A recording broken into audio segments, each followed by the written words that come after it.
کیا اہل بیت علیہ السلام کے شایان شان ہے کہ ان کی باعظمت ذات کو ہم اپنے جھوٹی باتوں پر قربان کر دیں؟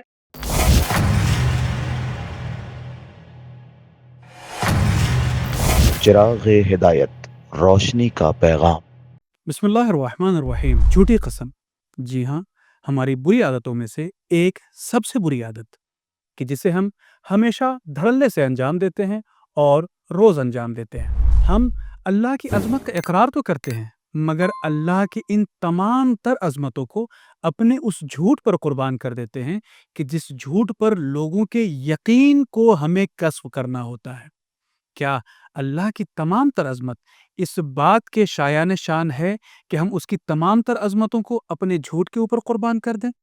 کیا اہل بیت علیہ السلام کے شایان شان ہے کہ ان کی باعظمت ذات کو ہم اپنے جھوٹی باتوں پر قربان کر دیں؟ جی نہیں۔ امام عسکری علیہ السلام کے لیے ایک تاریخ میں واقعہ ملتا ہے کہ امام کا ایک ساتھی ہے کہ جو یہ چاہتا تھا کہ امام سے مدد طلب کرے۔ اس نے اپنے گھر میں کچھ پیسوں کو چھپا دیا اور وہ امام کے سامنے آتا ہے اور کہتا ہے کہ مولا، خدا کی قسم میرے پاس پیسے نہیں ہیں کہ میں جس کے سہارے زندگی بسر کر سکوں۔ امام نے کہا خدا کے لیے قسم تو نہ کھاؤ۔ کیوں؟ اس لیے کہ میں اس قسم پر جو تمہیں تنبیہ کر رہا ہوں اس لیے نہیں کر رہا ہوں کہ میں تمہاری مدد کرنا نہیں چاہتا، بلکہ یہ مدد اور ہے اللہ کی عظمت اور، لہٰذا اللہ کی عظمتوں کو اپنے جھوٹے دعووں پر قربان ہرگز نہ کرو۔